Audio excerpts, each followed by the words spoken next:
नमस्कार। धार्मिक रत्न चैनल में आपका स्वागत है।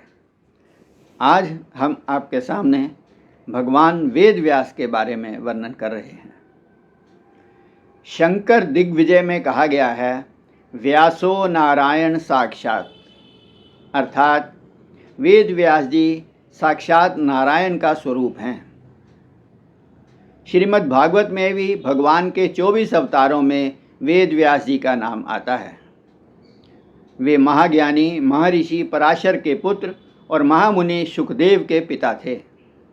इनका जन्म यमुना के द्वीप में हुआ था एवं इनका वर्ण घन नील था, अतः इन्हें कृष्ण द्वैपायन भी कहते हैं। बद्रीवन में रहने के कारण इन्हें बादरायण भी कहा जाता है।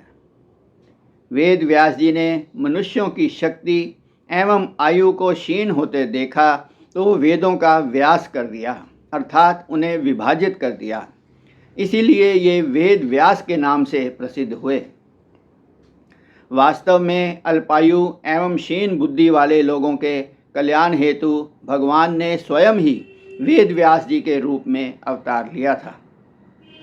वेद व्यास जी की गुरु के रूप में पूजा होती है, जो प्रतिवर्ष आषाढ़ पूर्णिमा को मनाई जाती है। इसे व्यास पूर्णिमा भी कहते हैं। वेद व्यास जी ने हमें बताया कि धरती पर भगवान का अवतार होता है और वे विभिन्न लीलाएं करते हैं। पुराणों में भगवान की जितनी भी लीलाएं वर्णित हैं, वे हमें सभी भगवान वेद व्यास की कृपा से ही प्राप्त हुई हैं। फिर चाहे श्रीमद् भागवत पुराण हो, विष्णु पुराण हो, शिव पुराण हो, गणेश पुराण हो या श्रीमद् देवी भागवत महापुराण हो, ये सभी भगवान की लीलाएं दर्शाते हैं। कुछ पुराणों को वेद व्यास जी ने अवतारों के नाम पर ही रच दिया, जैसे कि मत्स्य पुराण, वाराह पुराण, नारद पुराण इत्यादि। श्रीमद् भागवत में दशम एवं एकादश स्कंद में भगवान श्री कृष्ण की जन्म से लेकर परम धाम गमन तक की लीला का सुमधुर वर्णन श्री वेद व्यास जी ने किया है। भगवान श्री कृष्ण में भक्ति ही मुक्ति का साधन माना गया है। वेद व्यास जी कहते हैं कि श्री हरि के अवतारों की कोई गणना नहीं कर सकता, फिर भी 24 मुख्य अवतार उन्होंने बताए हैं। तुलसीदास जी ने भी कहा है, हरि अनंत हरि कथा अनंता, कहीं सुनहि बहुविधि सब संता, अर्थात हरि के अनंत ही अवतार हैं जिनकी गणना नहीं की जा सकती। वेद व्यास जी ने भगवान के सभी अवतारों का विस्तृत वर्णन किया है, जो कि किसी भी एक व्यक्ति के द्वारा संभव नहीं है। इसी से सिद्ध होता है कि वे साक्षात नारायण के अवतार थे। अगर वेद व्यास जी हम सब पर यह कथा रूपी कृपा ना करते तो संसार भगवत कथा से वंचित ही रह जाता। आज भी कथाकार जिस स्थान पर बैठकर कथा करते हैं उसे व्यास पीठ कहा जाता है। अत्यंत विस्तृत पुराणों में कल्प भेद से कुछ कथाओं में भी भेद आ जाता है। महाभारत को 5वां वेद माना गया है। यह इतना विस्तृत है कि वेद व्यास जी ने गणेश जी से कहा कि मैं बोलता जाऊंगा और आप इसे लिखते जाएं। गणेश जी ने कहा कि मैं इसी शर्त पर लिखूंगा कि मेरी लेखनी एक क्षण के लिए भी रुकनी नहीं चाहिए। व्यास जी ने कहा, मुझे यह स्वीकार है, पर आप भी बिना समझे हुए एक भी अक्षर ना लिखें। महाभारत में 8800 ऐसे श्लोक हैं जिनका अर्थ समझने के लिए गणेश जी थोड़ा रुके थे।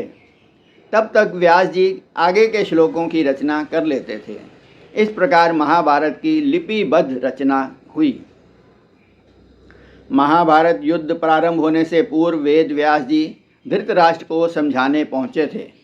धृतराष्ट्र के कहने पर उन्होंने संजय को वे दिव्य दृष्टि दी, जिससे दूर बैठकर भी आज के टेलीविज़न की तरह सारा युद्ध देखा जा सकता था।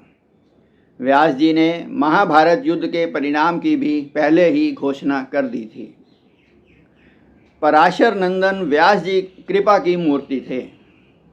एक कथा आती है कि एक बार उन्होंने मार्ग में आते हुए रथ के कर्कश स्वर को सुनकर प्राण भय से एक कीड़े को भागते हुए देखा।